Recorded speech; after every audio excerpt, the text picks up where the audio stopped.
Virgil Tanner, one of my favorite people in the whole world, for real. For I've already real. cried and we haven't even started the interview yet. I hope I got that out of the way. But man, it's good to see you again. Really good to see your face and your upper torso on the little video screen here. So how you doing, man? I'm well. It's also very good to see you. I also adore you. You are among my favorite people, probably after my wife and kids, probably in the top 5. Oh, that's a lot of pressure. I know a And lot of people. Yeah, don't mess it up. it's true. Well, mostly because you haven't had to live near me for over 17 years. It's much easier for me to be a favorite when you don't It get is. the It day is. to But day. there's also that Thanksgiving family risk where like you see each other separate and you hate each other every time. Yeah. Yeah. But we never did that yet. So that's great. So, Thanksgiving 2025. Here we go. So, Virg, you've been on several times, and I've just really deeply learned and have had great feedback when you're on. So I actually just reached out to you and asked, what have you been thinking about? What have you been mulling? You're in a different season of life right now. You guys have gone from the U.S. to Central Asia to Spain. Now you're back to the U.S. All of this in serving Jesus. And so you've just been in a lot of contexts and a lot of experiences. And just curious, what does the Lord kind of put on your heart at this stage of life that you're mulling through? Okay, that's a good question. So since we last spoke, we have moved back to the States, and I'm the executive director of a ministry called OneTree, and we provide targeted accompaniment in point and process for leaders in mission, ministry, and marketplace. I can unpack all those words if you want, but basically we befriend. How about at least just say them again? Because that's Sure. not, All right. those were not normal words that I have put together. Indeed, and I rarely say normal words that people put together. So I know that. So we provide targeted accompaniment. What that means is we don't have like a ready-made solution that we try to sell you and make you believe you need. We meet you and listen to you, and then we identify what piece of our body of wisdom is going to be most useful to you, and how do we string some experiences together that are likely either to reform or transform what's been deformed if you've been injured or received a trauma or degraded, or what transformational competencies do you need in order to live out your vocation in the world with freedom and power, right? So it's either development or care, Okay. but it's targeted to you. And we provide that for leaders because leaders have an outsized impact on their social ecosystems. They have a 100x impact on their social ecosystems. Leaders in missions, ministry, and marketplace. Okay. In that, that provides context for what I'm thinking about. We've noticed that most leaders are through no fault of their own, over-informed and underformed for their vocations. So they have a very great deal of information, but their tissues, their desires, their affect, their character, their endurance, their strength of soul is often not adequate to sustain the stresses of their vocations. So they know things, but they don't know the things. And that difference between knowing and knowing about is what I've been thinking the most about lately. You know, I remember a sermon years ago at a college, one of these big college conventions, and the kind of the core of the sermon was, it's not your intelligence or your abilities that I remember the pastor saying. It's not your intelligence or your abilities that I'm concerned about. It's your character, because you are so smart and so bright and have so many connections. There is a great possibility that your talents, gifts, and ability and work will take you much further than your character can handle. And I mean, we see this in every realm of society, whether it be professional athletes, absolutely politicians, business leaders, just across the board. That it's not our skills, it's not our information, it's our character that is the real. And I think that we see the same thing. And like that's, as a parent, I spend a lot of time just hoping for my children to succeed. But even last night in youth, we were talking about the heart of God the Father and how we will we tend to think, okay, God feels like if I read my Bible and if I pray and if I go to church and if I give to people and I do all of this, if I've checked all of these things off the list, then he's satisfied with me. But the reality is you can do all of those things and actually not engage in relationship with your Yeah. Father, including praying, including reading the Bible. I have done both of those things and been a hollow shell when I've done them. And I can say That's this. exactly what the Pharisees did, right? Yeah, Jesus said, yeah. search the scriptures. You think you're going to find life in them. They're pointing at me. Like they had a fantastic relationship with the cognitive content and with Mm-hmm. some of the behaviors and still couldn't make contact with the life itself. Yeah. And so, I mean, I realize this as a father. My kids could be nailing it as far as getting great grades, having their own side job where they pay their own bills, getting themselves up in the morning, doing all of that, excelling in sports. But if I am not connected to them, like if they're not doing it with any kind of actual relationship with me, if all I am is a commodity, a taxi, or a nothing, there is this grieving hole inside me as father, because ultimately I'm not trying to produce some hyper successful cyborg. Like I want a person of character that can interact and relate. And I understand that sometimes as a parent, Virgil, I don't communicate that well, because if I'm laying out the expectations of grades and of achievement and of achievement and of achievement, um, I'm signaling the message that achievement is more important than relationship. And so, Yeah. as you said your thing, I was thinking like, man, it sounds somewhat like that. You're doing it in the marketplace and business world, but it's absolutely in the home as well. Yeah, it's actually the place that we're running the most frequent experiments with this. My original background was in biology, so like I do everything experimentally. Mm-hmm. Let's try it on. Let's run it through its paces and see what happens. We're running these trainings for leaders and missionaries and pastors and doctors and marketplace leaders with some frequency through the year, but every other week, every day, there's a household rhythm in my house of praying the hours. Mm. And every other week there is a gathering at my home. We ask people who come to this gathering to remain in their fellowships, because we're not looking to plant a church in Niles. Mm-hmm. But it's a gritty, really gritty, low church, high church kind of liturgical gathering that the most engaged participants are the teenagers. Hmm. And we did absolutely nothing to entertain or capture them.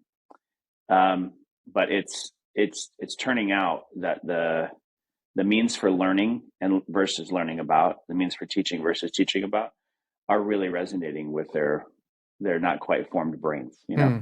Yeah, but it's not like it's for leaders, and it's a primary functional question. I actually think it's what's underneath that horrifying, terrifying statistic of like 50 to 60% of all youth leave the faith at 18. Mm-hmm. Some come back. We don't know how many, but I think it's because to borrow and bend a little bit of language from a guy named Matthias Zanizer. He's a missiologist and theologian, worked a lot in Islamic contexts overseas.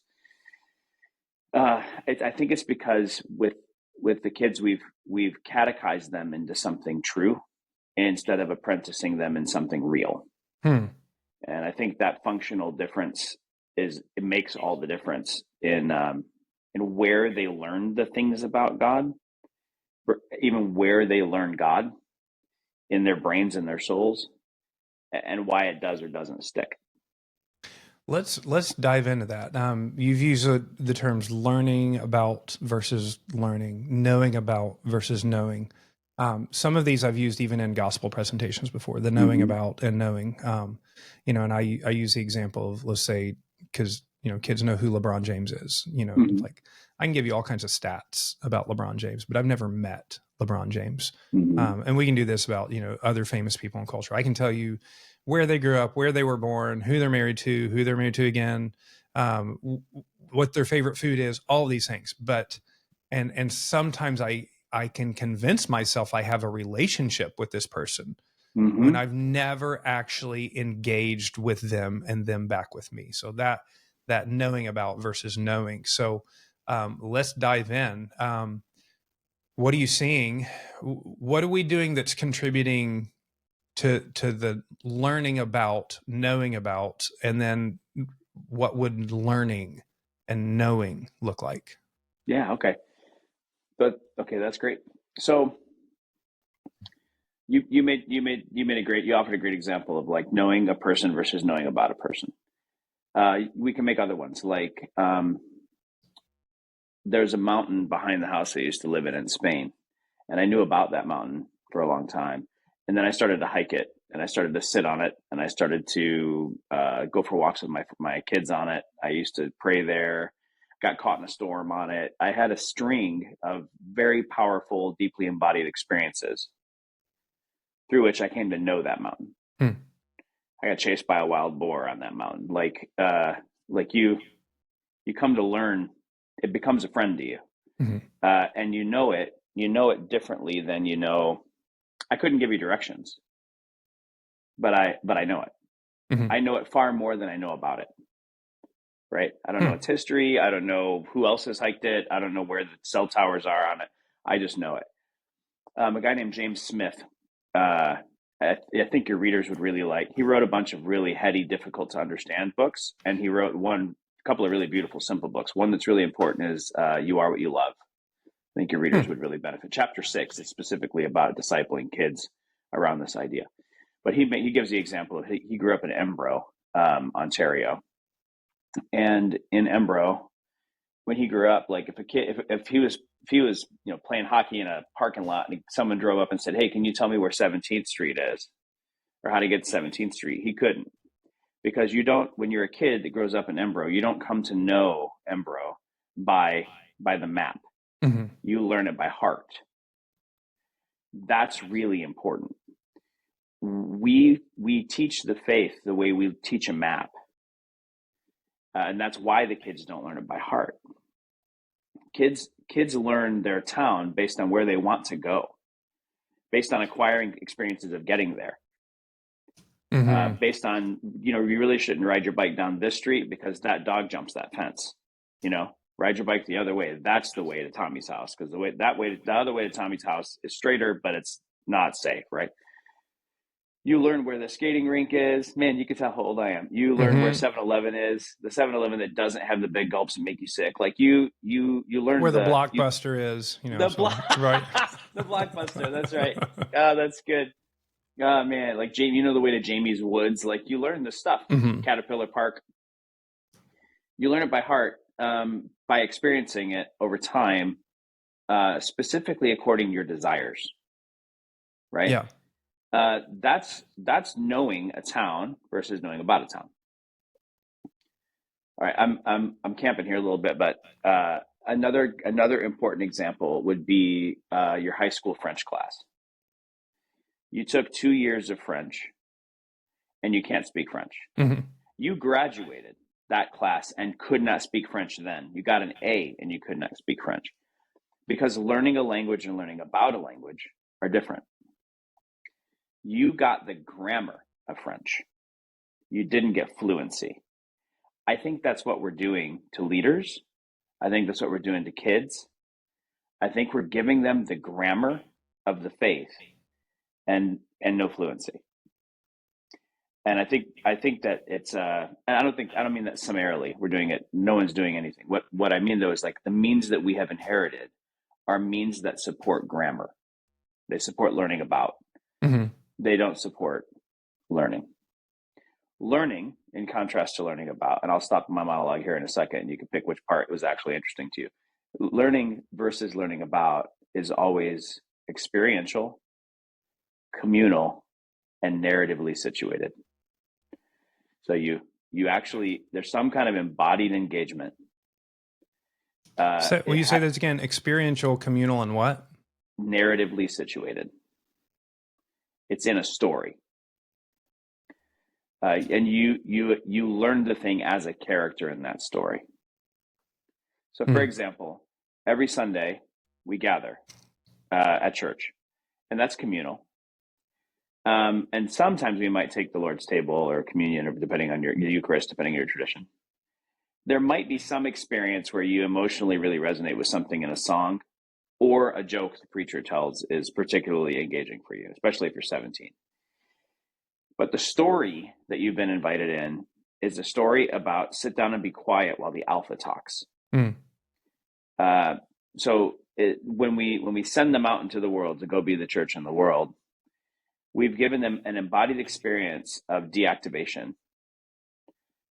We've situated them in a story about that's the most boring story in the world. Sit in rows, and then we say, now go do it, right? And then we're surprised when they're deactivated and sedentary. They're doing exactly what we taught them to do.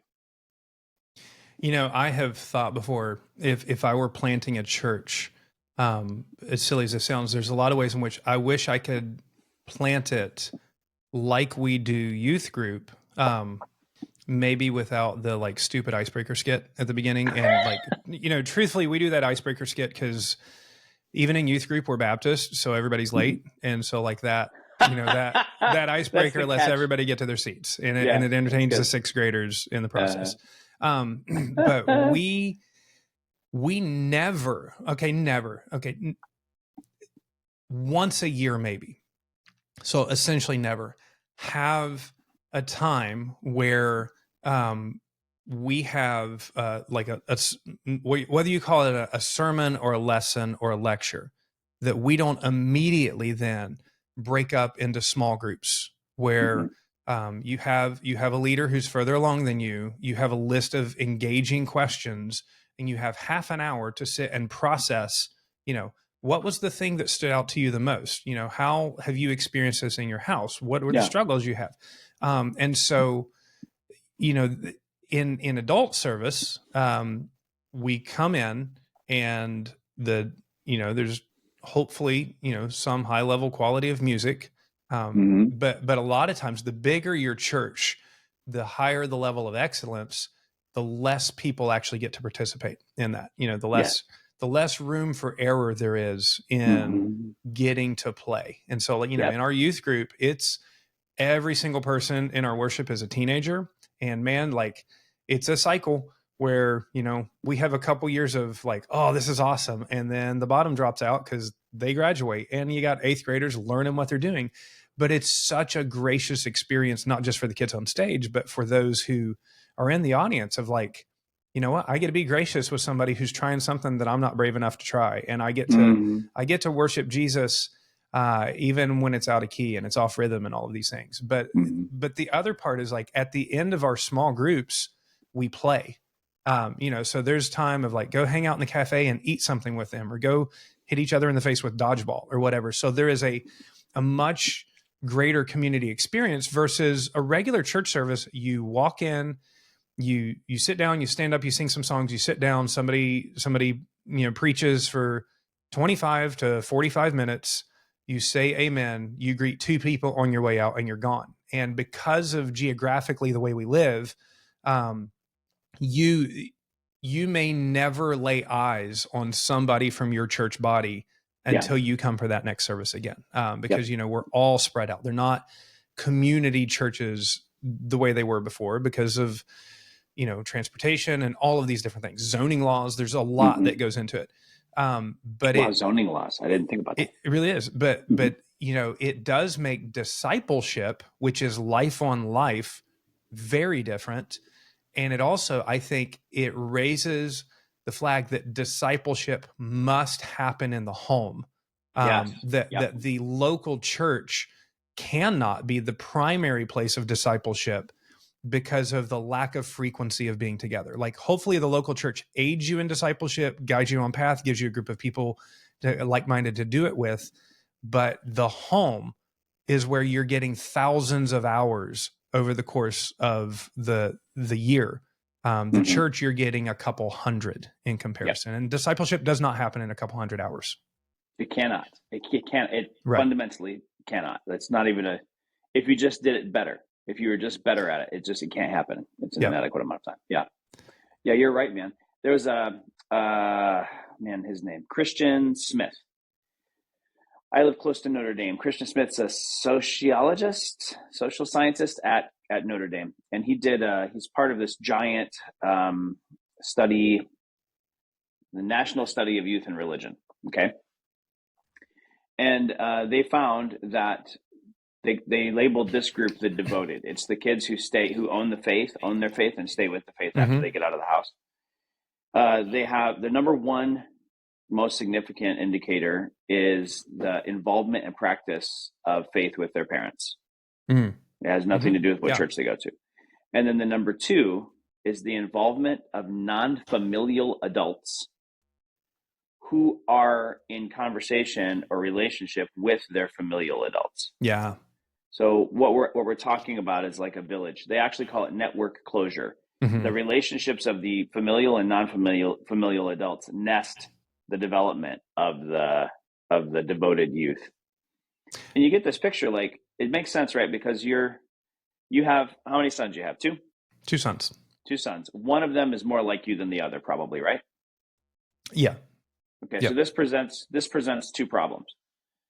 For the one who's more like you, for most parents, it might not be, because you're the most patient man I've ever met, actually. Oh, thanks, man. Yeah, truly. I've met a lot of people. But for the people, for the son who is more like you are more likely to be deeply irritated by him, mm-hmm. because he's just like you. Mm-hmm. So you got a kid growing up with his dad irritated with him at frequency. Mm-hmm. The other kid's growing up wondering, what does it mean to be a man because I'm not like my dad?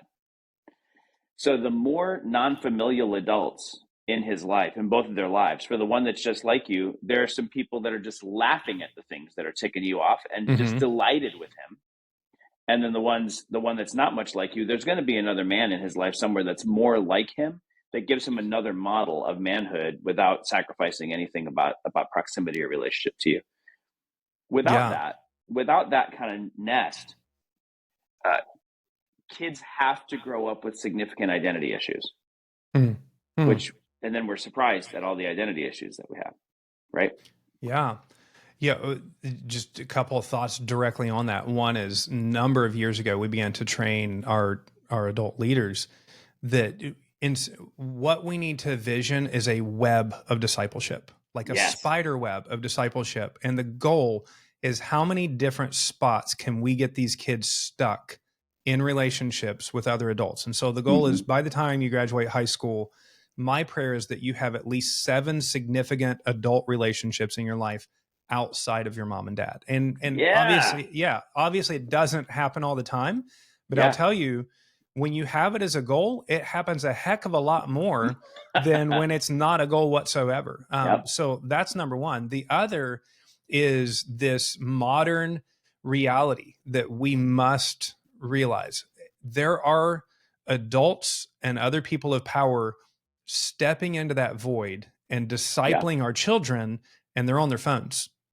So there are influencers, and that is, like, I hate the word, but I'm glad for the word too, because it's exactly what's happening. That's what's happening. Are influencing our children, shaping their ideas, shaping their worldview, shaping what is normal for them in a completely unhealthy way, in a completely narcissistic kind of way. The more out of social norms your behavior or reaction are, the more positive attention you get in that discipleship environment. And so you get a bunch of narcissistic jerks who everything is body image or shocking people, or coming up with the quickest, snappiest, rude, horrible things to say to somebody. And it is, I don't think in this society you can eliminate that from our kids' lives. But they should not be the most impactful relationships in their lives. Like, you have to do work. Them, though. Exactly. We can outcompete them, because we do have something more compelling than that to offer. That's the thing. Yeah. Well, and like our message is more compelling, and the reality is more compelling. But the messenger, the means. So the messenger is the message. The means is also more compelling. The reason that influencers have to use such shock or such titillating imagery, right, is because they're trying to speak to appetites. And appetites are down in your body, right? But if I'm bodily with somebody, if I'm bodily with a young man and I put my hand on his shoulder and I smile at him and I say, "It's very good to see you. This is what I like about you," and I walk off, that is 5,000 quick touches. Mm-hmm. That's worth 5,000 influencer moments, Mm-hmm. right? Because it connects to his whole soul, his whole brain, not just that little window that is trying to like zombie infect the rest of his brain through an appetite that they bend in order to get his attention. By giving him my attention, I set his attention on something good and beautiful, and I use my body to do it because we're embodied. This is something that evangelicals have probably just dropped out and lost. Yeah, yeah. There's a profoundly Gnostic disembodied practice of the faith, and so we wind up shocked when other voices that speak to appetites get our kids' attention. Of course, they get our kids' attention. They're speaking to desire. We are discipled at the level of desire. We are not discipled at the level of cognition. We're discipled at the level of desire. Speak about that for a minute. Okay, here's an analogy. I used to be a judoist. If I could put my hand on your belt, I could make your body go anywhere I wanted, because your belt is at your center of gravity. You rotate around your center of gravity. Mm-hmm. Your desires are your center of gravity. Again, to borrow from Smith, James Smith again, he makes the case powerfully, and I think incontrovertibly, that in the West we think of human beings as thinking beings, but in reality we are desiring animals. We are organized as appetites around fundamental desires, and issues of ultimate desire are what Jesus attends to. This is why Jesus's most frequent question is, "What do you want?" Even when it's obvious. "Son of David, have mercy on me," right?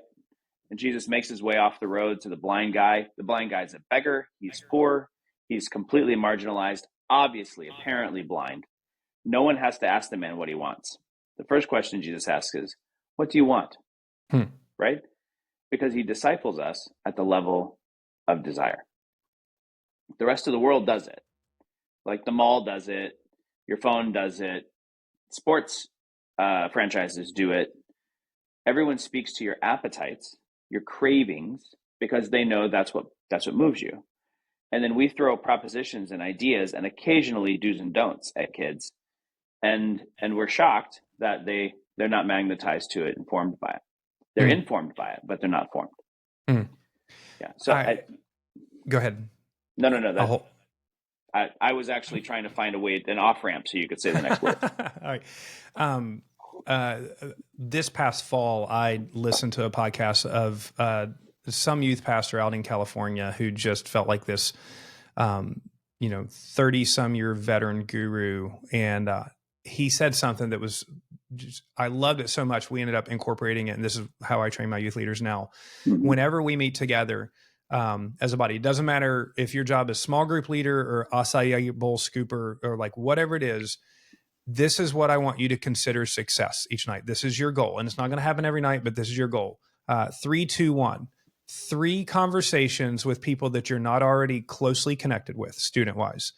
Then 2 conversations that go past 4 questions. So you're trying to make 3 connections with people, 2 conversations that you get to at least 4 questions, and then pray with at least 1 student. And if you do that, no matter what else happens in the night, you've made an impact. Because if you do that week after week after week after week after week, if we meet 40 times a year and you do 3 connections, that's 120 kids that you've intentionally made a connection with. That's 100 kids that you got questions past 4. That's 40 people that you prayed individually with.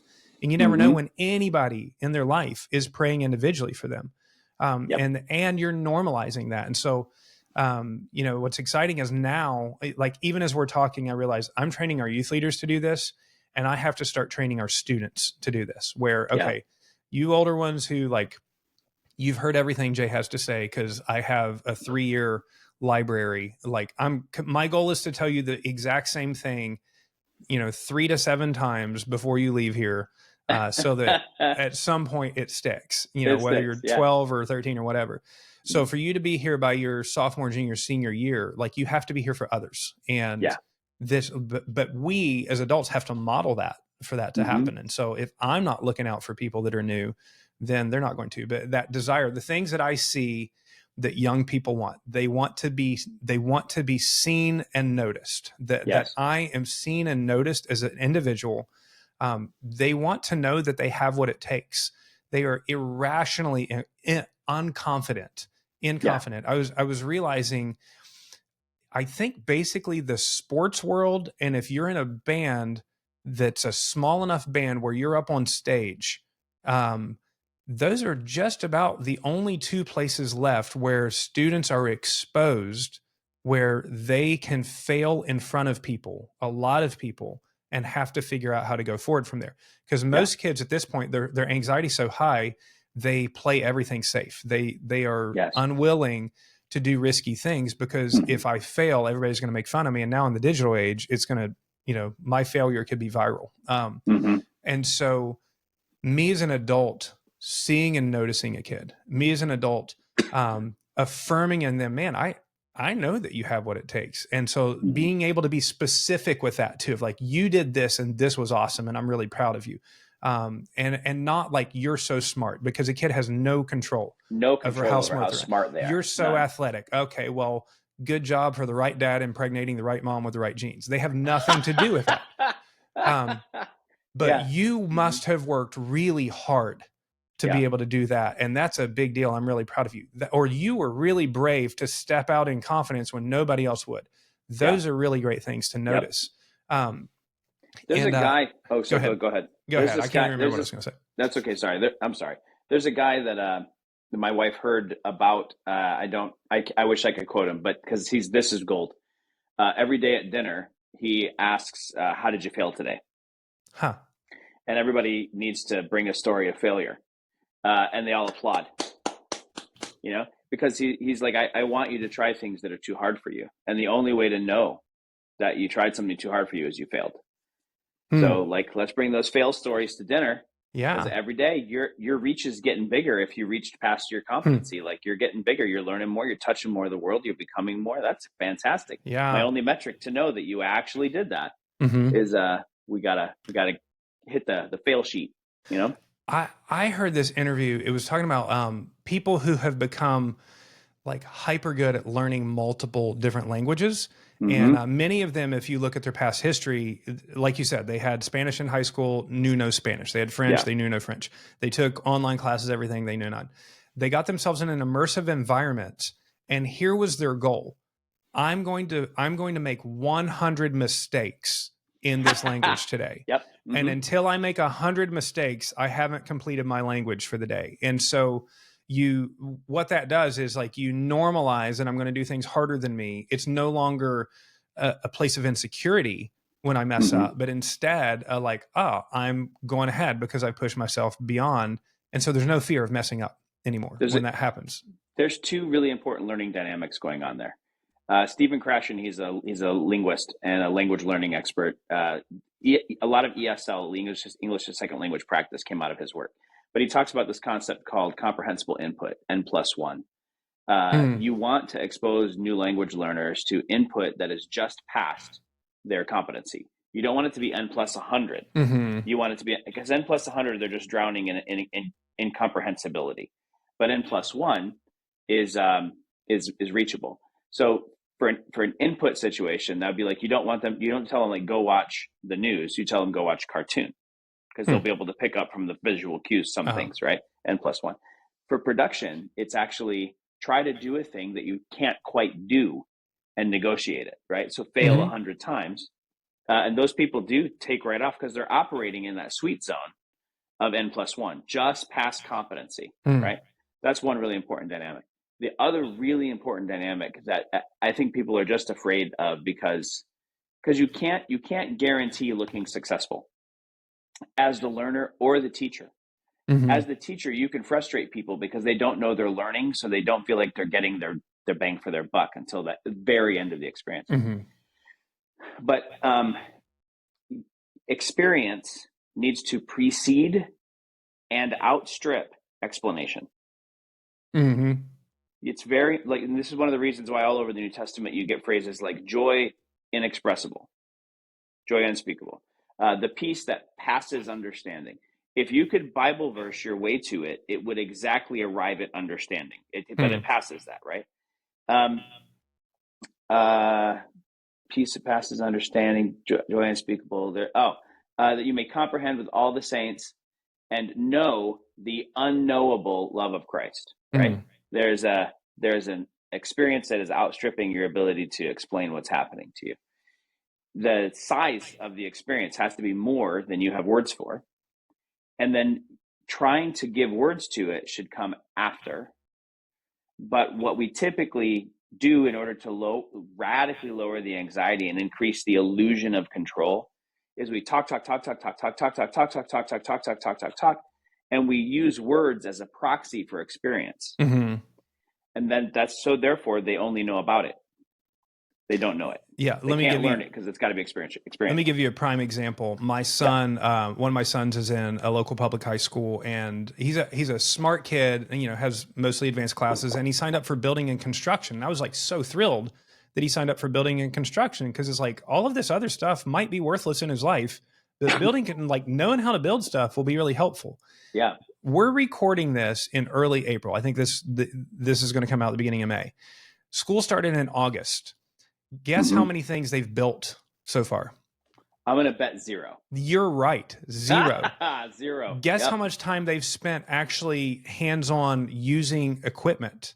I'm pretty sure it's at 0. Now, he has had a test on nails that he did not do very good on.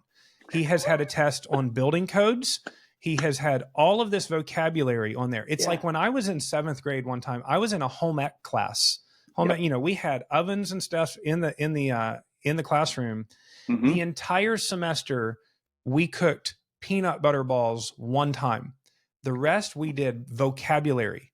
I came out of there not knowing any more about how to be helpful in a household. The same thing, my son, there's a guy in the church that's like, have him come work for me this summer. Only problem is he may never want to go to college after he sees how much money can be made in the trades. I'm like, okay, whatever. That'll save me money too. And so, like, I've asked my son, I think you need to get out of this class, because he signed up for next year. And it's like, well, by their junior and senior year, they're really building good stuff. It's like, he's a 15-year-old young man. You're going to bludgeon him with vocabulary. Like, what they should have done is week 1, some safety training. Week 2, make a bench and let it be horrible. Then now let's talk about these things and how to actually use them. End of the semester or end of the year, let's remake this bench with what you've now learned, and let's compare it to what happened. And because, like, we learn when we need to know.